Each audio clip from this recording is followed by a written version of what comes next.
passive investments are generally cheaper investments. The indexes are not monitored by a person, they are monitored by a machine. So automatically it'll make the trades necessary to maintain that index without you having to do anything, without a person having to do anything. And since machines are cheaper than people to employ, they pass those savings on to you. Welcome to the Teacher Money Show, the podcast dedicated to helping teachers navigate your unique financial challenges and unlock your financial superpowers. I'm your host, Shaun Morgan, a full-time teacher. That's right, I teach every day just like you, and personal financial coach. And I'm here to help every teacher, whether you're a seasoned teacher looking for fresh insights or a new educator navigating your first paycheck, to have a richer wallet, classroom, and life. The contents of this podcast are informational in nature and are not legal or tax advice, and neither I nor my guests are engaged in the provision of legal, tax, or any other advice. You should not act upon this information without first seeking appropriate advice from an accountant, financial planner, lawyer, or other professional. I'm so excited to be here again, just me and you, having a great conversation about investing. We're going to be talking specifically about stock investing, going into the weeds on that a little bit. But before we do that, I just want to remind you that we're just trying to get the message out to as many teachers as possible that you can be in control of your finances. So if you know a teacher, which if you're a teacher, I'm assuming you know plenty, that this message would benefit, which is basically all of them, please share this. Now, you don't have to go out there and just start yelling it at people, but when it comes up naturally in conversation, as people talk about their 403b, as people mention the bad pay, as people say something that makes you think could be solved by finances, gently bring it up. Or when you have that new teacher coming in and you give them that veteran teacher advice, one of those pieces of advice could be, you need to learn about your personal finances. Check out the Teacher Money Show. Just normal, natural ways of sharing this important message for how people can live better and have a richer wallet, classroom, and life. I would really appreciate it if you did that. Now, let's get into the good stuff. Stock investing. We talked about it briefly in our last episode on just the basics of investing in general, but now we're going to deep dive. And my first thing I want to talk to you about is what should you choose to invest in with your stocks. Now, it is very possible to invest in individual stocks and be successful. There are many, many people who do that. However, it takes a lot of time and thought and energy that I'm assuming that you as a teacher do not have. If you are constantly following the stock market and are up to date on certain companies, then by all means go into individual stock picking. But if you are not a day trader, then just choosing a random stock because your Uncle Jerry said so, not necessarily the best choice. So what I would recommend as the best option for most people, because you don't want to have to think about it and you just want your money to be invested in something, is to look into index funds. Now, what is an index fund? Well, an index fund looks at a basket of stocks. It says, look, there are these stocks in this basket, and we're just going to pretend like you are invested in all of them and follow it. And the way they pretend that is that you put all your money in along with a bunch of other people, and then they actually buy parts of that stock using your investment into the index. So you invest in the index, and then they turn around and invest in those companies, the wide range of companies. So you own a very small fraction of that wide range of companies. The two most famous indexes are the S&P 500 index, where they are mimicking or following the S&P 500, the top 500 companies in America. And the other one is the total market index, where they are looking at every publicly traded company in America and following all of them.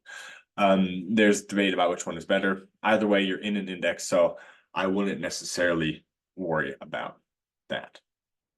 Beyond that, there are other indexes you can invest in.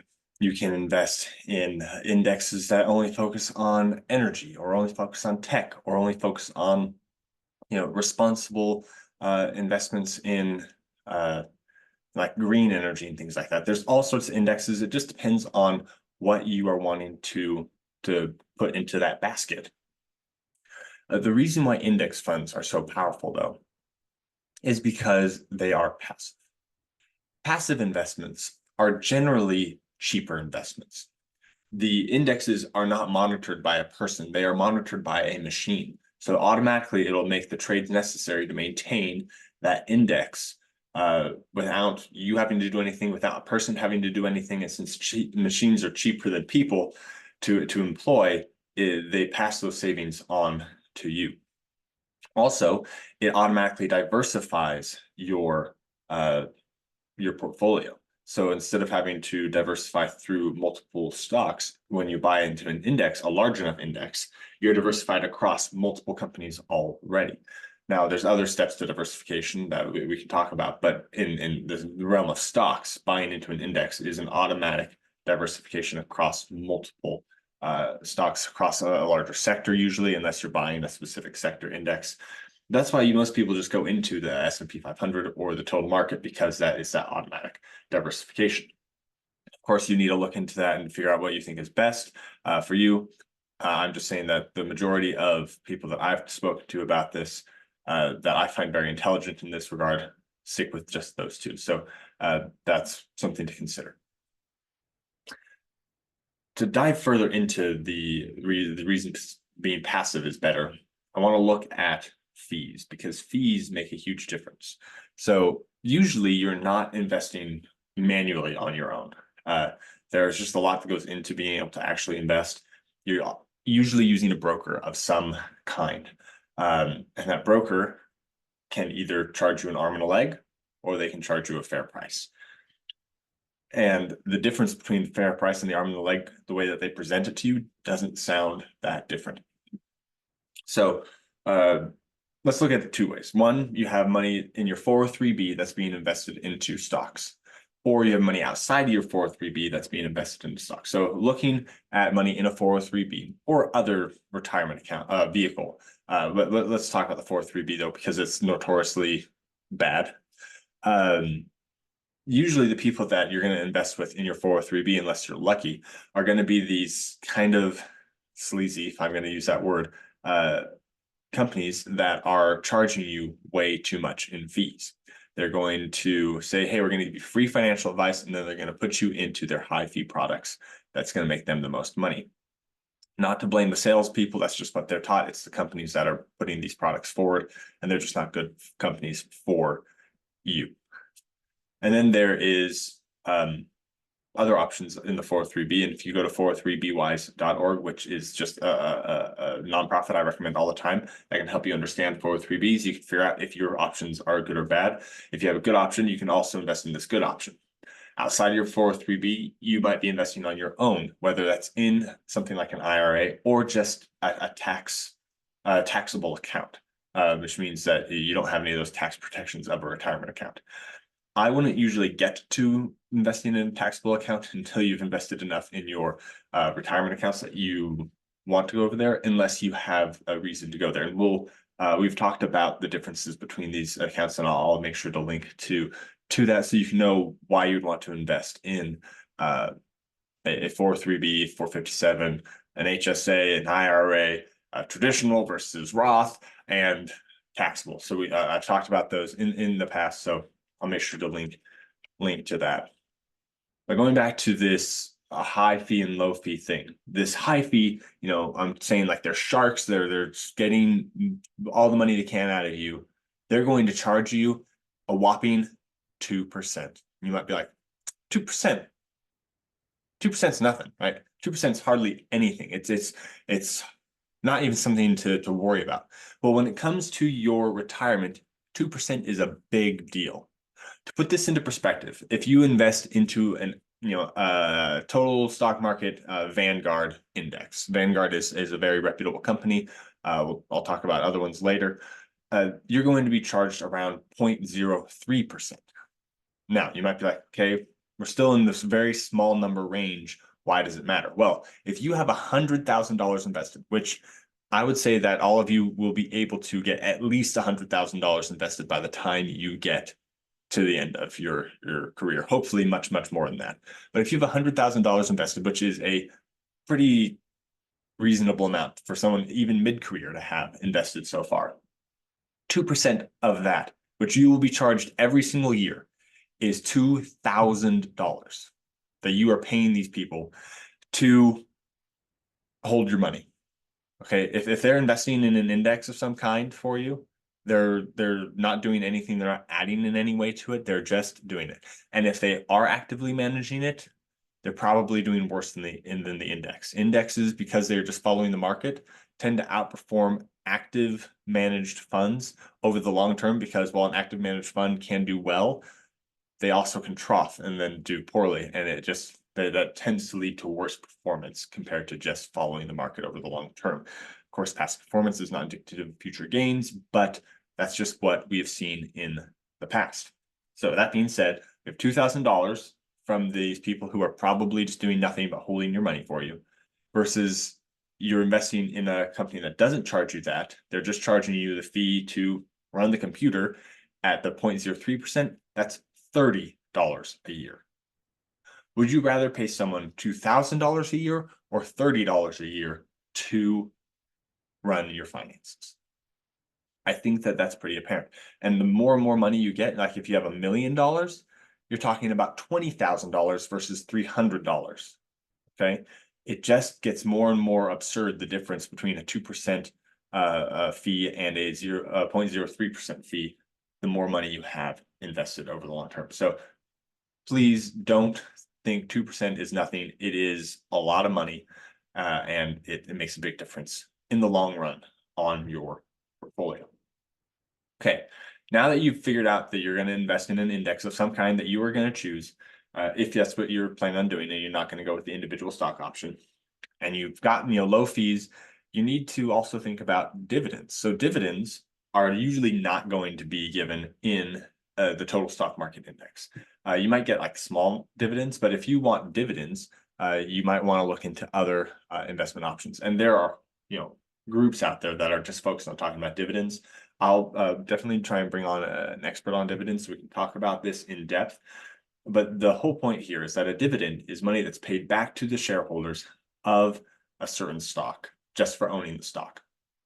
And you have two options. You can either reinvest it or you can take it. If you are going to take it, just keep in mind that that's taxable, and there's all sorts of things to go with that.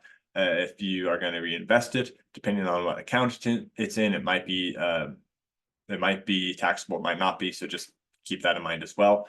But reinvesting it allows it to continue to compound, right? It just keeps growing and growing and growing as you put that in. That's part of your return on investment, is taking that money and putting it back in.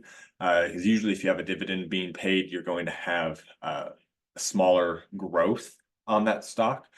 So that means that if you want to have the total 8% that is usually expected over the long term for stock investing, you need to put your dividends back in and then just enjoy those dividends later when you're actually retired.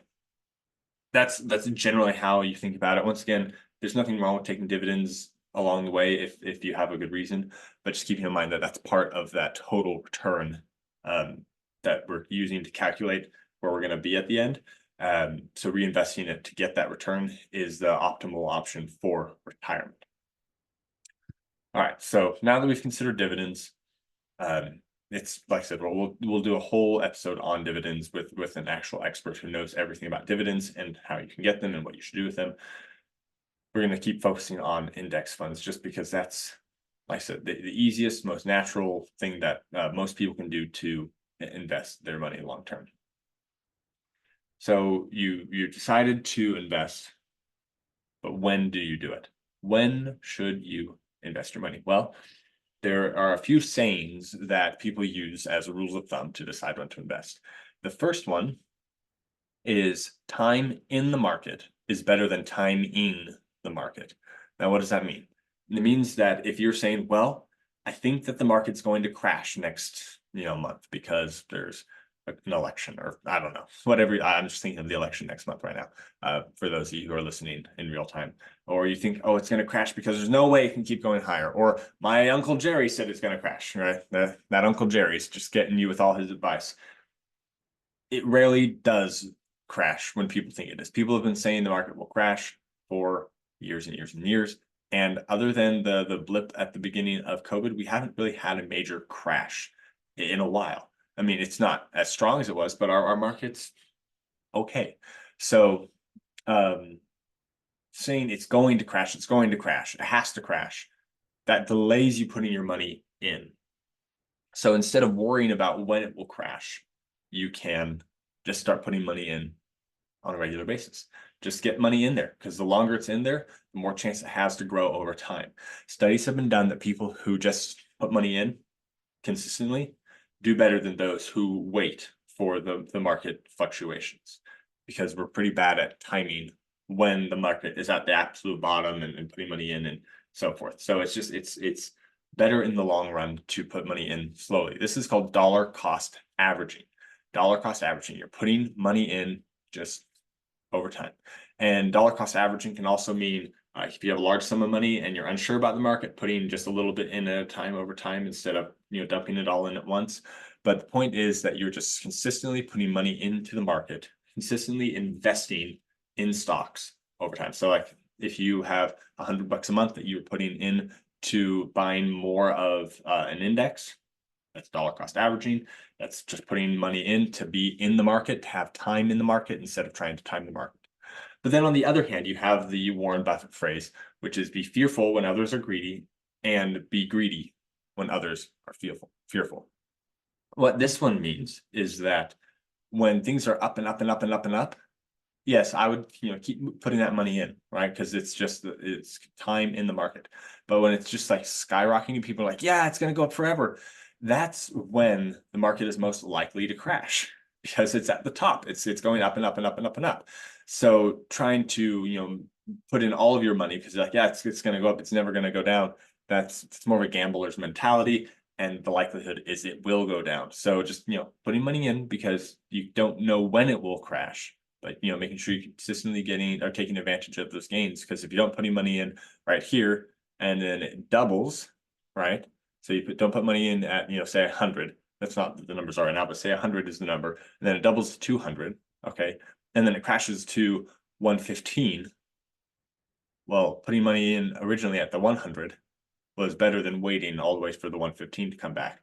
So just putting money in consistently is great, but then when it crashes, people suddenly go, oh no, it's crashing, I can't put money in. Unless you need that money right now or within the next 5 years, crashing is great. That means that everything is going on sale. Right? A stock that originally cost 200 now costs 115. So you can buy that same stock at a discount.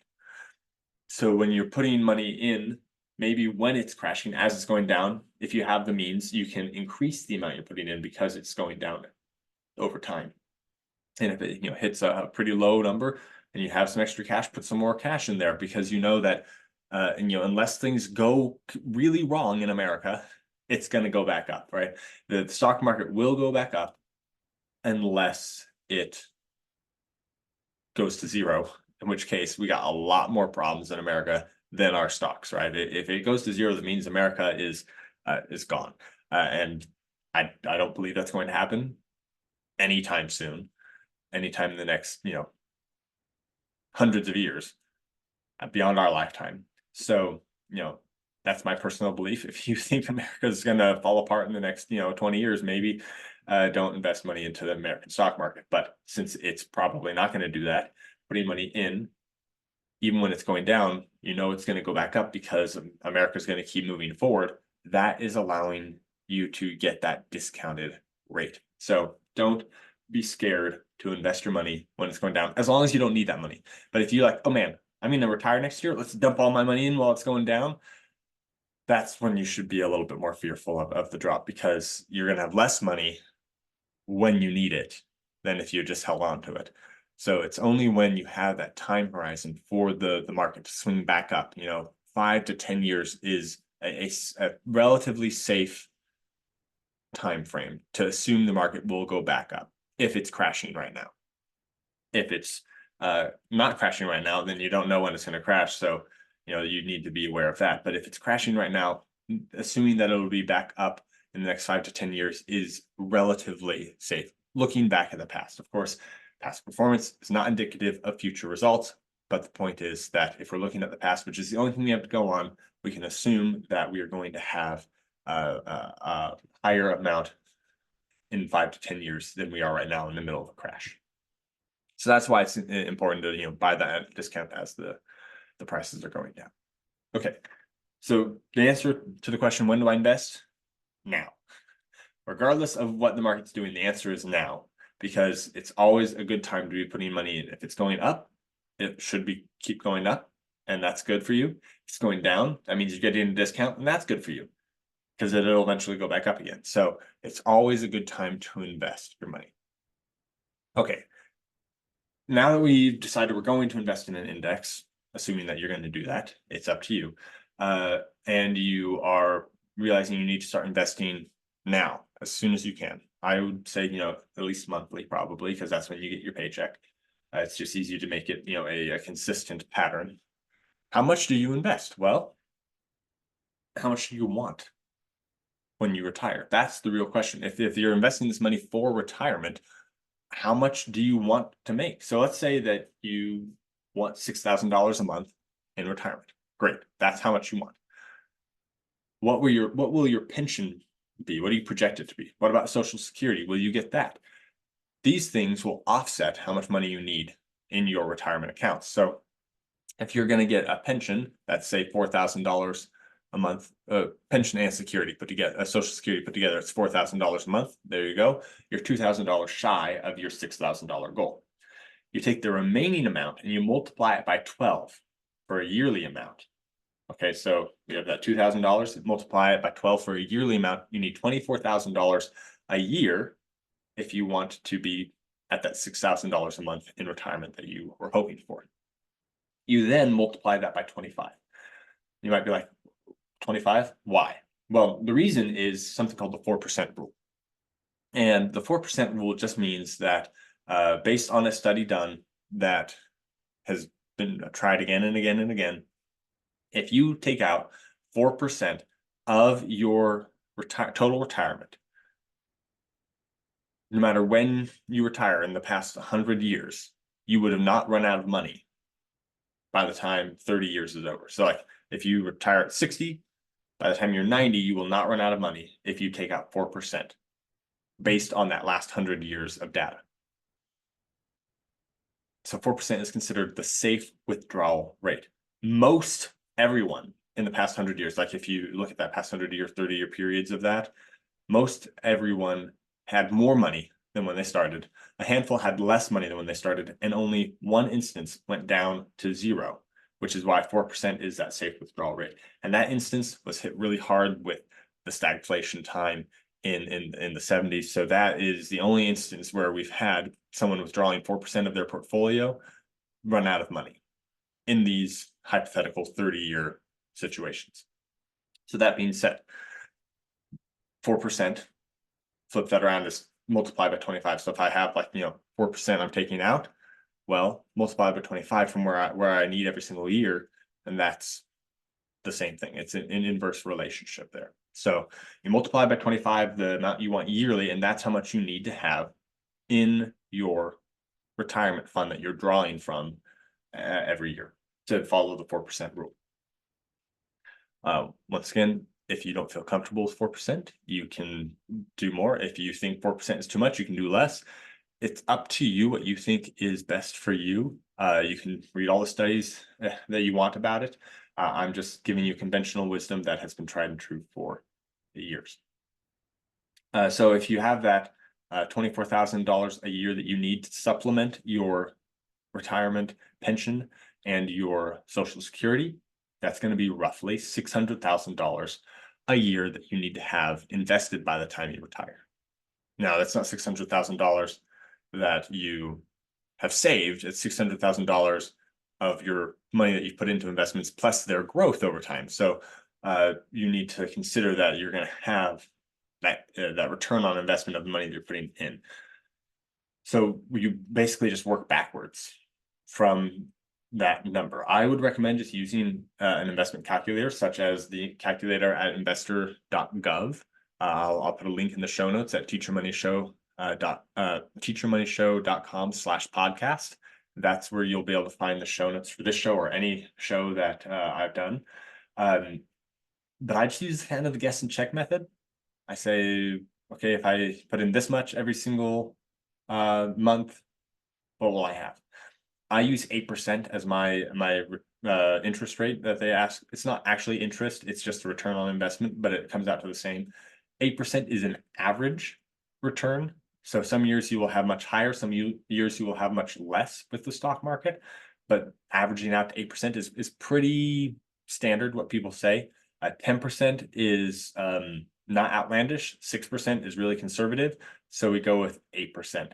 Once again, past performance, it could change, but you can't know what the change is going to be. So 8% is what I use. So if you had an 8% return over 30 years, let's say that you're 30 years away from retiring, you would need to invest $450 a month to get $600,000. If you have a smaller time horizon, you'll need to invest more. If you have a smaller interest that you're assuming, you'll need to invest more. If you have a larger interest you're assuming, you'll need to invest less. You can play with this to determine what you think the future is going to be, how long you have till you retire, and find out how much money you need to get that amount. The only frustrating thing about it is just kind of guesswork. So you have to be like, okay, if I do $500 a month, how much will it be? Okay, that's too high. What if I lower it to 400? Oh, that's too low. So it might be in the middle, 450, and you just kind of give yourself a rough check here and there of how much you think it will actually be until you get the right number. So that's just the way that I would approach it, finding out how much you need to have invested, so that way you can figure out how much you need to invest every single month moving forward. All right, you know how much to invest now. Where? Right? I need to put this money into an index fund somewhere. What do I do?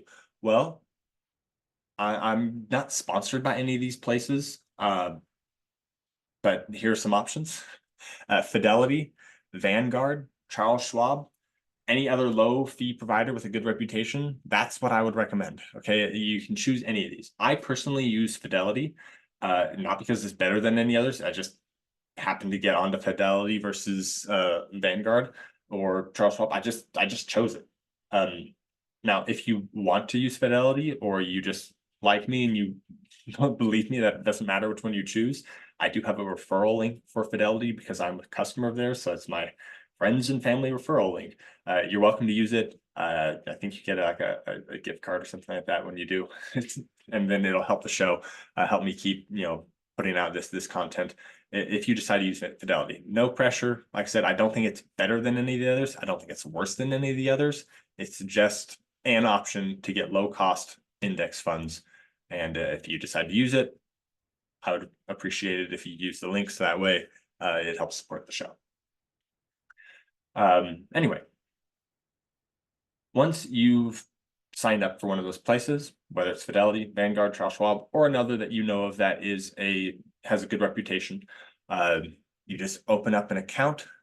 You can open up all kinds of accounts. You can open up IRAs or taxables.